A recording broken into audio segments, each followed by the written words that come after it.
I respectfully acknowledge Aboriginal and Torres Strait Islander peoples, the world's oldest educators and the traditional custodians of the land on which this podcast was recorded, Darkin Jung Country, surrounded by the beautiful Booty National Park, Brisbane Water and Putty Beach. The land we learn, teach, play and walk upon always was and always will be Aboriginal land. Teaching is one of the most rewarding vocations, yet great teachers are burning out and leaving the classroom in record numbers. Welcome to the PDHPE and CAFS Podcast with your host, Kel Bell. This podcast empowers busy New South Wales teachers of PDHPE, CAFS and HMS to teach with confidence, clarity and ease. I understand the challenges of teaching because I've lived them. With more than 2 decades in education, I've journeyed from classroom teacher to becoming New South Wales' trusted voice in PDHPE, community and family studies and health and movement science.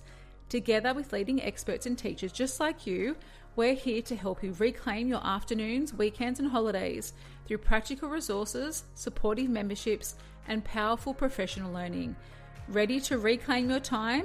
Access your classroom-ready PDHPE, CAFS and HMS tools at thelearnnet.com/tools. So grab a cup of tea or coffee and let's chat about creating impact in your classroom without burning out in the process. So huge welcome to PDHPE Kickstart. You're in the right place if you're ready to reimagine PDHPE. And what I mean by that is just to shake it up, to look at PDHPE at your school in a very different lens. Obviously, keep using what's been, working well, but just have that shift, that new energy that comes with a new syllabus.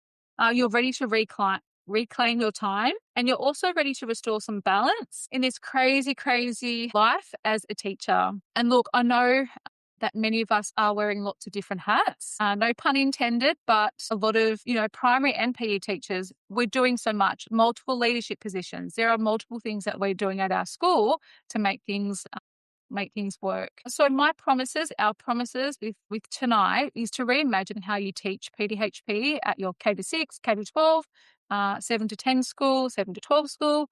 Reclaim some of the time that you to give you back that time. And finally, restore your balance outside of school because we don't want to be kind of working on our weekends very much. Our promise to you is to empower you, to give you the tools, the strategies and the resources to feel like you actually can take hold of this new syllabus in this new era of PDHPE. And we are here to support you guys along the way. Okay, Lyndelle, Tara and Nikki, I would be very familiar with this. We hosted our K-10 PDHP forum 3 weeks ago. Today, actually. It was such a great 2 days. If you have any opportunity to come to any of our events for the rest of the year, we'll also be hosting it again next year. It was just so good to have K-10 teachers together in the same room. And something we did on the second day was really talk about our why. And Libby Trickett was our keynote speaker on day one. And she really sparked this for us. Like, we bitch and moan about the workload and all the things that are happening in our life. But I think sometimes we need to go back to the why. Why am I actually in its core doing this? So I would love for you to pop in the chat and just give us a sentence about your why right now as an educator. And I'll also do the same. Let's hear from a couple of you guys. Nikki has said it hasn't looked at the syllabus, 5 focus areas, amazing. Lyndelle just introduced herself in the chat, but if you're not sure who Lyndelle is, she is an RFF teacher at Our Lady of the Angels Primary School. She's also the sports coordinator. She's also, just in her spare time, our K-6 PDHPE mentor. And she has developed all of the resources for our K-6 PDHPE membership. Tara has also introduced herself, 16 years teaching, based in Mudgee, Central West. And we've been very lucky enough to have Tara's support over the last few years. And she has just been a godsend for me as another high school teacher with all of our HMS and child stays and pass and 7 to 10 resources. So Jess has said to provide skills, knowledge and opportunities for students. That's her why. Michelle has said the impact on students. Tara, to support teachers and students to engage with learning and understand the importance and relevance of our subject area. Yep, Kate has said something similar, to do her best by her students. Tracy, provide them with my knowledge and skills to make informed decisions. And I've said my why is you guys. I know what it felt like when I was leaving, and I never want anyone to feel like they had no other solution but to leave. And you guys are what kind of gets me up in the morning. And that was meant to say it's the most rewarding thing I've ever done in my career. Nikki has said her why is to help young people grow into capable, confident, compassionate people who know their value, contribute positively to others, and are equipped for life. Just that's a perfect statement, I think, for a teacher, and especially a teacher of PDHP. And Lyndelle has said the kids, they're the ones that are missing out on such important skills and strategies for life skills. So, look, thank you so much for sharing. That's what gets you up in the morning. That's what motivates you to do what you do. And teachers are amazing. You are doing amazing work. So some of the challenges that we've been seeing over it's been 2 years since the syllabus was released. It was probably in July. And when I saw it, I was like, okay, we're in for a couple of big years here. There are some significant changes. I'm not going to kind of beat around the bush. There are some welcome changes. And there are some things that you might be like, that's a bit surprising. I'm a little bit disappointed by that. So we will kind of cover some of those things tonight and obviously discuss it. But please don't hesitate to contact us if you have any questions about the new syllabus. So something that we've found a lot is that, like I said at the beginning, a lot of teachers are focused on either other KLAs in primary school or in our seniors, in our 7 to 12 school, we focus a lot on our seniors. And at the moment, we have a lot of HMS teachers absolutely keeping their head just above the water or probably going a bit below the water to keep up with the content that is in the new syllabus. So it's a lack of resources to keep up with all of these curriculum changes. I don't know who in their wisdom decided to make all these changes all at once. If anyone has any answers, let me know. The other thing that's been coming up a lot is this big idea that PE is not sport. And I've been singing that song for quite some time now. I have been on podcasts, I've been writing blogs and articles, and we've been sharing a lot about what that looks like in New South Wales schools. Lyndelle has developed a lot of resources around that. We presented stuff at the forum a couple of weeks ago. Tara's been really integrating this idea about, it's not just about sport. We do it through the lens of sport, yes, at some point, but physical education is education. The other issue, obviously, is people's energy to keep up with all the changes. There's just so much. How do you, in your wisdom and, in your brain, keep up with just a sheer number of changes that are in the new syllabuses? I don't know. As I've said, 5 years, 5 syllabuses, all KLAs. We are in it together. Science teachers, drama, everyone is in it together. And the more we work together, the better it is going to be in the end. You guys know the statistics. You probably have friends who have left the profession. We've had a couple of members who have emailed me saying, Kel, I don't really know. I don't really want to come back from maternity leave. I don't know what it's going to look like in the next 5 years for me. And I've had head teacher PDHPE, leaders of PDHPE who were the song of PDH, who were presenters say to me, I'm not staying for those changes. I'm retiring before that because I just don't have the energy to continue with all of these changes all at once. And it just breaks my heart to think about people feeling like that. Despite everything that happens, it is still such a tragedy that all of these teachers are leaving because they feel like they can't stay in the profession. And look, I'm a statistic. I've shared that a lot with teachers. I'm a statistic. I didn't have the strategies back in 2020 to in the profession. Anyway, the burnout is rife. And it's really, really important for you guys to look at this and go, I'm not alone. You cannot do all of this alone. It is just not possible. I'd love for you to pop in the chat and let us know at some point if you have felt the pinch this year with all of the changes happening. Give us a little emoji in the chat. My emoji, I feel like. Could have done a little snorkel mask. And even for someone who has left the classroom, I still feel like, are we doing enough? Are we doing enough to support you guys? The things that you guys, say, do you have these? Even last week, Nikki, I think it was last week or this week, Nikki said, hey, Kel, do you have any life skills report comments? And I'm like, no, but we probably should have. So then, I kind of spent a few hours developing those for our HMS members. And it's just constant. It's all those little things that add up. They're the little things that create the burnout. It's not the big moments, it's the small things along the way. Some of you guys are saying 100% you feel like that. At some point in our careers, we've probably felt that burnout. And I really don't know what the magic wand is. I would love to have that answer. I feel like I want to be the magic wand. That's my big mission, to be honest. I want us to be the magic wand. I can't come and teach your classes. Lyndelle can't come and teach your primary kids. Tara can't come and teach 7 to 10 PE. But if we can take that pressure off you with all of the preparation and planning that goes on, we have done our job. If we can just take that little bit of pressure off you guys, that's why we're here. So thank you for sharing. And I know that this feeling is real. And there's ebbs and flows. We'll probably come out of it in a few years' time and go, holy shit, that was a lot. It was like COVID. I do feel like it's a bit like COVID.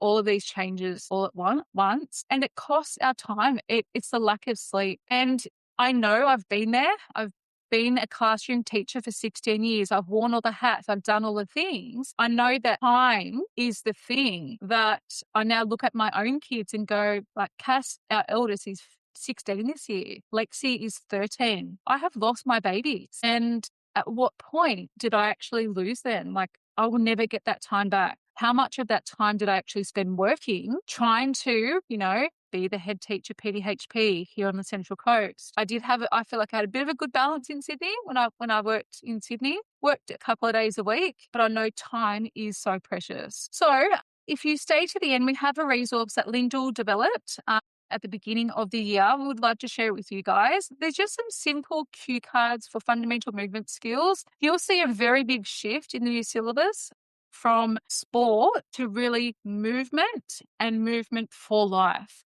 Like Lyndelle said, those fundamental skills, those foundational skills, our kids are coming to high school and not knowing how to throw and catch. Our kids in primary school can't even skip, or they can't even do a side gallop like I did at the K-10 forum. Anyway, so please stay to them. We have a couple of resources that we want to share with you guys. A bit about us, you can read that yourself, but I've been teaching for a long time. This year would have been, 22 years in the classroom.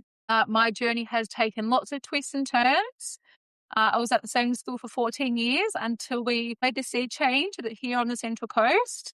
I've been very lucky to kind of have lots of experiences, thrown myself out there, textbook writer, HSC marker, supervisor of marking for CAFS. I've been in the classroom. I've seen what it's like, but I've also been at the other end with presenting professional learning since 2010. So CAFS was born in 2010, and that's kind of been the start of my professional learning delivery and everything like that. And when I moved to the Central Coast, I got gifted on a silver platter a relieving head teacher PDHP role, as well as relieving head teacher. It was welfare then. Had changed the title to wellbeing. And I was like, oh my God, this is my dream job. I've been dreaming about this point, to have a very big senior load. It was all seniors. CAFS load, PDHPE.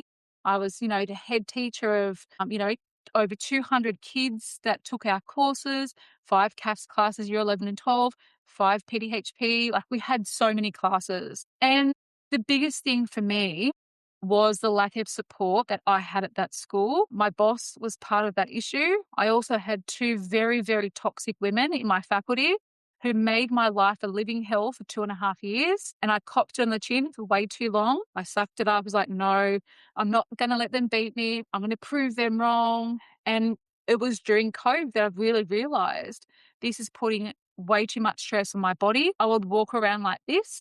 I would literally have a pain in my neck, and I had 2 pains in my neck that were constantly emailing me, texting me, calling me like I was at their beck and call. And just after COVID, I decided to leave. I was like, I've had enough. I can't keep doing it. But blessing in disguise, silver lining, now we get to do what we get to do with you guys. So things do happen for a reason. So we've been very lucky for our team to expand, and I feel very blessed to be able to support lots of schools alongside Tara and Lyndelle and Tess to help you guys do the heavy lifting. We're not going to talk about my marathon era right now. I'm training for a marathon. I've got 4 weeks to go. It has been a very hard slog. This has been the gym and I have not been to the gym like that for a very long time. We are very blessed to support thousands of schools in New South Wales. We feel very lucky that we're trusted by so many schools. And look, the whole point of all of this is for you to feel empowered, to save your energy, your time, to give you back your well-being, to have a life as a teacher.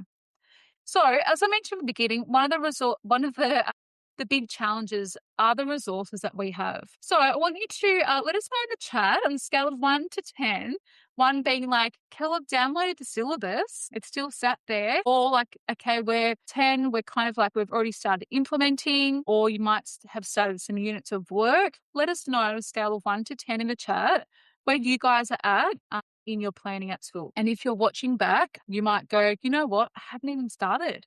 Like literally have not started. And that is completely okay. So some of the teachers in the chat said 1 or 2, 2 to 3. Keep them coming through because, look, you are all in the same position. Some people have just not had an opportunity. So we're just going to do a very quick recap of K-6. So Kate, this is especially for you, or you'll be very relieved that all of the syllabus documents really look like all of the other KLAs, which is great. It's not a K-10 PDHPE syllabus, it's a K-6 syllabus. So that is one of the big things. Lyndelle, did you want to take over on some of the key changes rather than me talk the whole time? Or do you want me to just... Happy either way. All good. Okay. All right. Lyndelle has been writing everything. So Lyndelle kind of knows the ins and outs. Do you want to take over? I'll just click through if you want. Yeah, sure. So I guess the biggest thing is just the structure of it. It's very much similar content already. It's just the way that it kind of now flows. It actually really makes sense. So it's now consolidated into, instead of 11, I think it used to be, outcomes. You just kind of think of, obviously, you've got your personal development and health, and you've only got your 3 main areas. In saying that, though, there is the physical education side of things, but they do want you to kind of blend them together as much as you can. So yes, they are split, and I understand that some schools, I am one of them, we do have them separate. However, they are trying to get you to really have that mindset of the theory, still make it very practical as well. So where you can get your kids moving and things like that. And that's why our main focus is those fundamental movement skills. That is a huge shift in the physical education side of things. So again, I think the last syllabus, you had to really pick and choose what areas were what, where now you literally just have movement skills and physical activity. It is so simple. It all makes sense. There's those 12 main fundamental movement skills, and all the NESA documents are fantastic. So they are so explicitly easy to follow for teachers who don't have that confidence. It is literally step by step what you have to say. So I think it's just kind of, that's the main thing of the big changes. Yeah, as you can see, you got your focus areas. It's in the same direction of your English syllabus. So your focus areas, your content points, everything in there for your teacher advice is exactly what it means. It's advice. It's not going to match up to everyone's schools. So you really do pick and choose what advice that you actually want to take from that. So obviously you're keeping the same focus areas, but you are just kind of picking and choosing where you want to lead your teaching, which is what we normally do. But there's some really good examples in there. So there is a lot to read, but once you get your head around it, it's just their life. Like, we are teaching, PDHPE is just teaching them how to be, little people, but making really good choices. And that's kind of all it's about. So it's building those strategies, building those skills. They do talk about a resource toolbox, and that's a lot of my units. We talk about how they can fill up their resources for their strategies. So then when they need to use them on their own, that's exactly what we're there for. So we can only help them so far as long as we give them those resources and strategies and knowledge that they can then use it for themselves. Cool. Thanks, Lyndelle. Lyndelle kind of spoke a lot about this.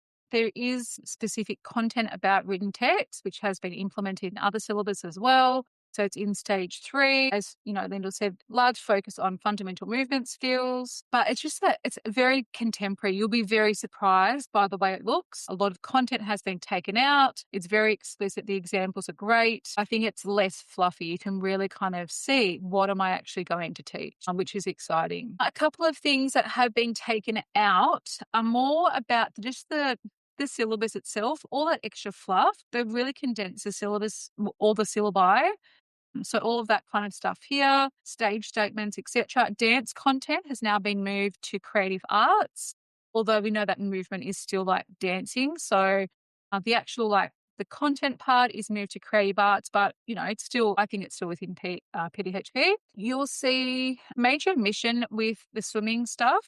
I have spoken at length about this on socials. Royal Life Saving Australia was at our K-10 PDHP forum. They are really pushing that, those key statistics, we need to be looking at providing physical opportunities still for our kids, despite it not being in the syllabus, to say, a student can swim 25 metres or tread water. It is very important to be still providing opportunities for your kids to do some sort of swimming and aquatics at school. Okay, so next year we are go, it's here.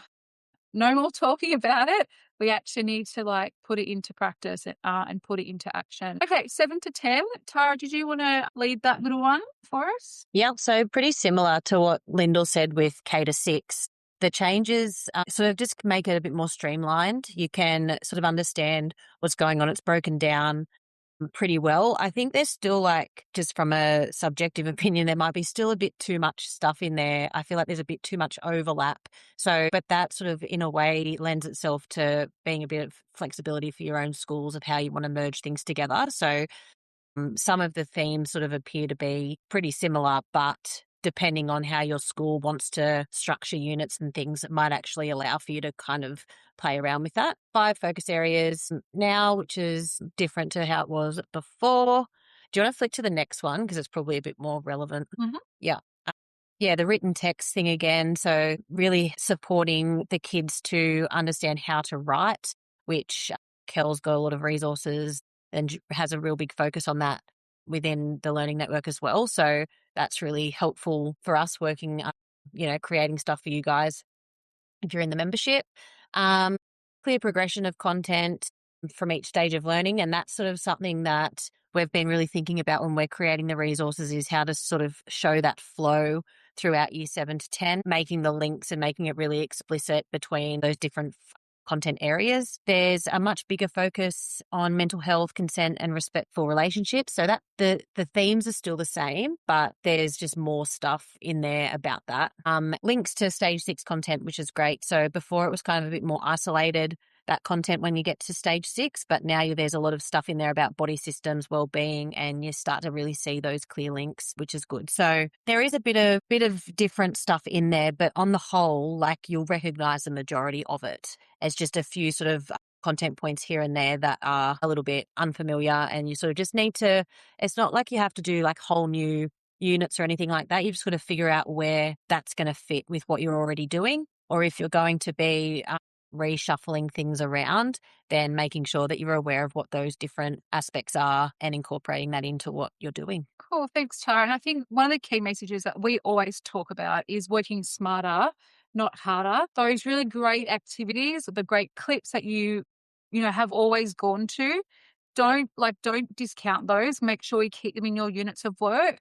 But it kind of is, I'm going to be really honest, it is a bit like this, throwing a few things up in the air and going, okay, that matches that, matches that. And that's what we did in the initial stages, both Tara and I, for 7 to 10. We're like, we don't love the way it's kind of set out, and our syllabus has never been intended to teach from cover to cover. You have to integrate it, you have to move it around and piece it together. It was never intended to go, okay, all of this content here, you just teach it by itself. It has to be integrated, it has to be put together. And the big thing from us is based on your context. Vaping might be a very big focal, you know what I mean? You might need to focus on that more at your school as opposed to something like drinking or alcohol. Or you might see an issue in year 7 with online bullying straight away. You might then have to shift and move things around a little bit. It is a bit of a jigsaw, but there's nothing majorly scary that you're like, oh, that's so different to what I've taught before. But the biomechanics is, I think, a big one. Biomechanics and stuff about digital health is very different to how we've taught PDHP for such a long time. And certainly through the last, I've been through 3 syllabus changes now, showing my age here, everyone, but that is a very big addition. The same as what we said before, what's out, all the generic stuff, thank God, all those, that coding, and obviously the swimming stuff. It's not explicit, but we have a moral obligation. We live on an island in Australia. We have to teach this. And so many of our schools are surrounded by water, just maybe not your school. Okay, for us, we have a bit of a choice. We have some of our members who are already teaching the new syllabus, but you can start with year 7 and 9 next year, then go 8 and 10 the year after, or you can go, let's bring it, baby, and let's just do the whole lot next year. It's totally up to you. There's a lot of flexibility with that. We have been really looking at beginning with the end in mind, and I've popped some documents in a Google Drive folder for you guys to use with your colleagues at school, to think about yourself, like, where do we want to take our kids on this journey from kindergarten to year 6, from kindergarten to year 12? In, your case, Nick, or from year 7 to 10 or 7 to 12 at our school, we definitely have a very unique opportunity to really mix it up. And I think someone said it before, I don't know who, maybe it was, I just said it. So to provide the knowledge, understanding and skills for lifelong learning. Like, we have this opportunity in PDHP. We are very, very lucky. We've done this was early days, I think the beginning of last year, a bit of a reimagining of the new syllabus, really kind of like an approach that you might not have used before, looking at your kids, looking at maybe some data. What's the purpose at your school?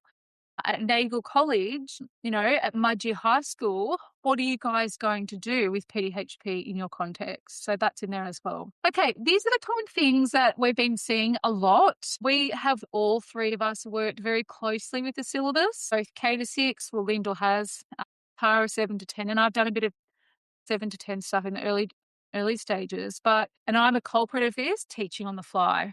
I think we just are so busy. We kind of go to the same stuff and we're not really thinking about that big picture ahead. And I think it's just a lack of resources that we don't have at our fingertips to go, yeah, we've got all the units of work here.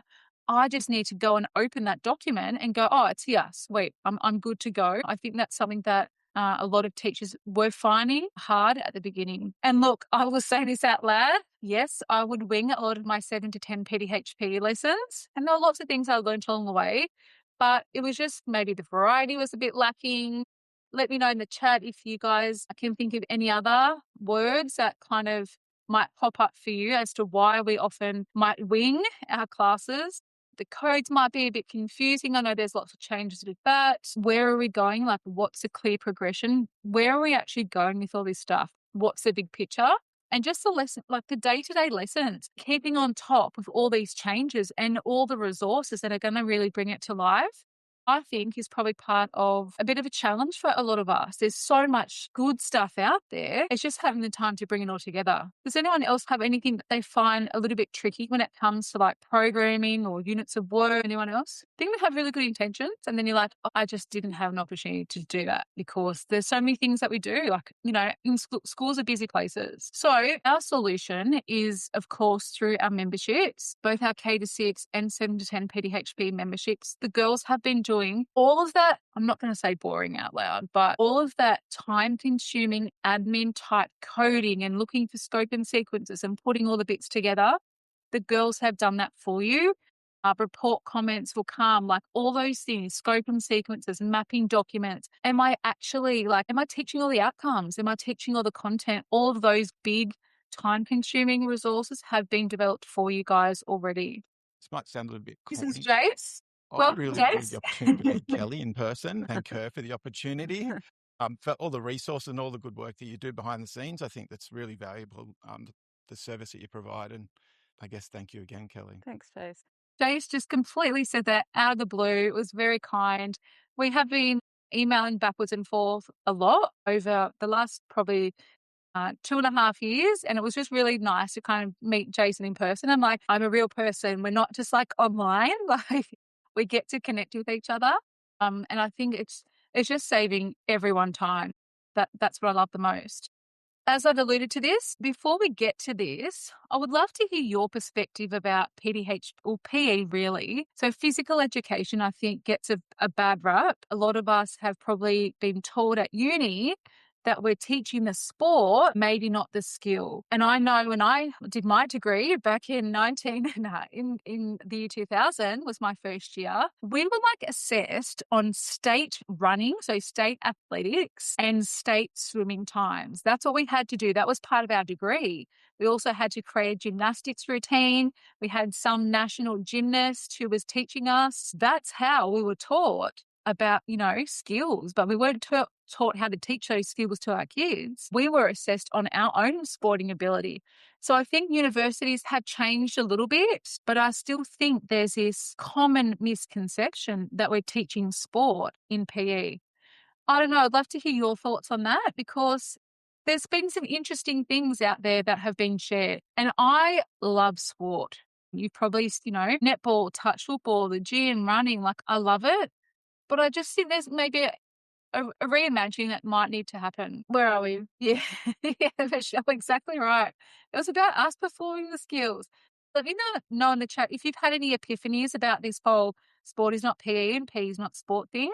And if anyone at your school is there to have a bit of a challenge with that, because when I did share these online last year, and I haven't reshared them, I want to, these got like ridiculous engagement, like probably the most engagement out of anything I've ever written on social media or said out loud to anybody. We had probably like 25,000 people responding to this post. And then that post got lots of emails to Kelly Bell about maths. And some teachers weren't very happy, but I don't do it to kind of ruffle feathers. I do it to make a statement, to have that conversation with people. Like, we need to put more emphasis on what we're doing in PDHPE. PE matters. Anyway, any thoughts on any of this? Has anyone had a heated conversation in the last 12 months about any of these kind of ideas? These big picture ideas. Let us know, please. Unmute, not just a one-way show. And if you're watching this back, I'd love to have a conversation with you about it, because I think for so long, sport is it's just part of our culture as an Australian. But I think in PE, it's just missed the mark a little bit, I think. And if we reframe it as we're teaching skills physically, like it's physical education, there's a difference with that. Anyway, I don't know. Any thoughts or comments? Harry, it look like you're typing something. Say it out loud. Yeah, I can say it out loud. I was just thinking about how, like, when I was working in schools, how the PE side of PDHPE would always be discounted or like replaced with something if there was something on and things like that. And, it's just PE, blah, blah, blah, they're just out doing sport. And then they'd have to, someone else, like an out of area staff member would have to cover a lesson or have to do sport, and they'd whinge about it.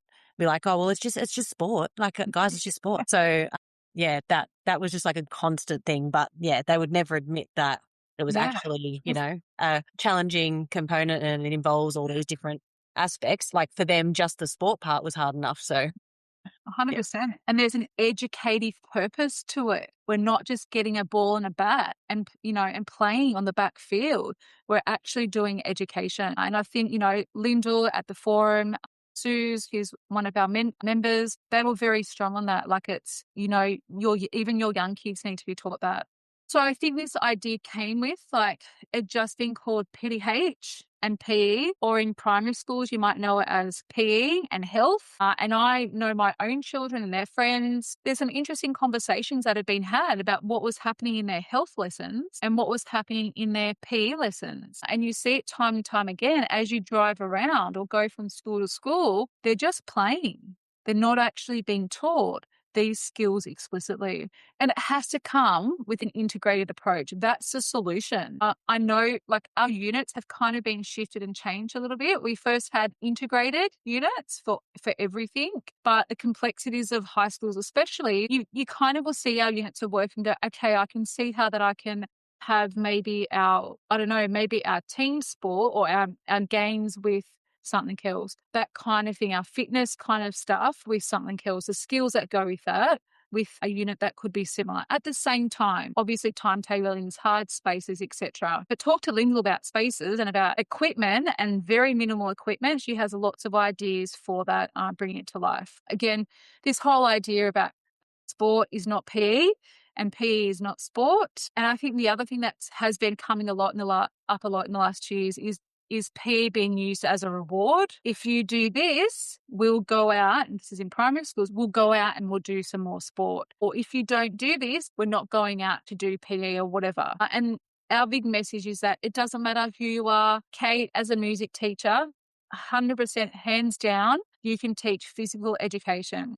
If primary teachers can teach young people how to read and write until the time, I think, trust us, you can teach PDHPE and obviously the physical education that come with fundamental movement skills. So we have lots of resources to help you with that. So the fundamental movement skills resources, Lyndelle has created some of the most creative resources you'll ever see for PE and fundamental movement skills. Things like taking, very well-known stories and rhymes and rhythms and brought them into fundamental movement skills, some cards to make super easy for us to teach it, as well as this whole suite of Google Slides and our reel. It was just Lyndelle showing us last year the Google Slides that she had done. And I think Tess in the back, Tessa's American, so you can hear Tessa's accent. And I don't know why people are like, oh, wow, what is this? But that's also in our membership. But there's just simple things that you can do with simple equipment to bring fundamental movement skills to life in your class. And it's just thinking outside the box and just being super creative with what you do. I love interacting with people, and I work a lot on my own, so I like to be able to work with other educators and get new ideas and just finding something to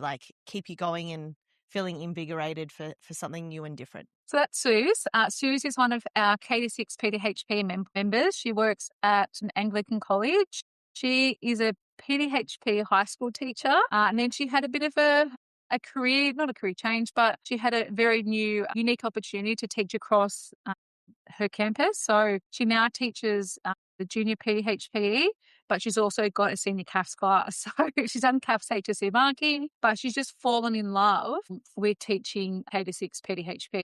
And I think maybe a new life. I'd love to teach, PE in a primary school setting. It's just so fun, bringing so many things to life. Okay, so with all these new kind of shifts and changes and tweaks and coding and syllabus stuff and HMS and CAFS just around the corner, past child studies, other KLAs in primary schools, it's just having the damn energy to find it within your soul to go, okay, I've got this. I'm going to start creating a few different things. And we've been finding people like, I just can't start. And I know that, if you haven't started, that might be why, because there's been so many other things happening in your life and in your school world. So are you tired yet?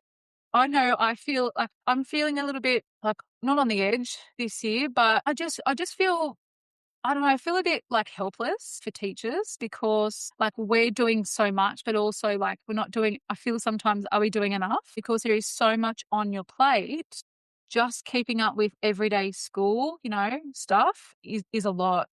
Lots of our community members are the year advisor, the SRC coordinator, the Duke of Ed facilitator. There are also, that you also might have head teacher wellbeing in your faculty. You might have people who are taking rep sports or CHS sport or the New South Wales team. There is so much happening in our high schools, and don't even get me started on our primary schools. You guys have so much and you have no time at all. You don't get free periods to do your preparation periods. You guys have to do it all at home or before or after school. So I think one of the things that I've realised after a very long time of teaching is that I worked solo a lot. I thought it was okay to be like that. I did share. I was very collaborative, but there were still things that I wasn't asking help for. And I thought, I call myself a PDHPE perfectionist, people-pleasing perfectionist, that I didn't want to ask for help. And I think that's still so common in teachers. We want to be the good girl. We want to do the right thing. We want to maybe not show our weakness and ask for support. There is no weakness in raising your hand and going, you know what, we need to do this together. I need a hand. I know for me, when I first started teaching in 2004, it was me and my PDHPE coordinator, Karen, okay, new syllabus. Kel, you're in the deep end. No one else wanted to do it. And it was just Karen and I. And Karen was the most beautiful, softest leader. She was led from the front, but she didn't challenge our faculty, and it was just her and I doing the whole thing. Like, you guys do not have to do it alone. You are not alone in any of these changes. It has to come from a whole school approach. You need to do it together. And if you don't have a PDHP teacher in your faculty, or if you don't have someone at your school like you, Kate, that may not be teaching PDHP, you have to find colleagues across New South Wales or come to us and say, you know what, do you guys have a contact near my school, or is there someone that I can kind of work with on this? So let me know if this sounds familiar. Do you wear busy as a badge of honour? Are you constantly reinventing the wheel? I know I've worked with lots of teachers like that. You know, there might be signs of burnout. Are you sneaking away in your study? I used to do this late at night when everyone would go to bed and do work, overworking, not asking for help, flying solo. It's time it stops. Like, it needs to stop. You can't keep doing it alone. There's no badge of honor for this work that you're doing. Okay, as I've shared with you guys before, if you don't have access to a colleague, you have to kind of start connecting with people, sharing resources, sharing ideas. Of course, we have our memberships where the girls have done like anything that you can think of, they've done. If they haven't, you'll ask and we'll be like, yes, okay, we'll make that happen. Like we did last week, I shared before, like Nikki asked for some HMS life skills report comments. It's like, yeah, I'll do it. Someone else, Aaron asked for something to help with for CI, made it happen. All the things that we've created in our memberships over the years has been a direct result of what teachers want. We are not the Department of Education. We are not the independent system. We are not the Catholic system. We can make things happen very quickly. You just need to ask us. This is beautiful Jess. Jess has been in our community probably since the beginning, like Nikki as well. She teaches an all-boys school now. I think she said a couple of weeks ago, she has 857 wives at her school. They call her mum.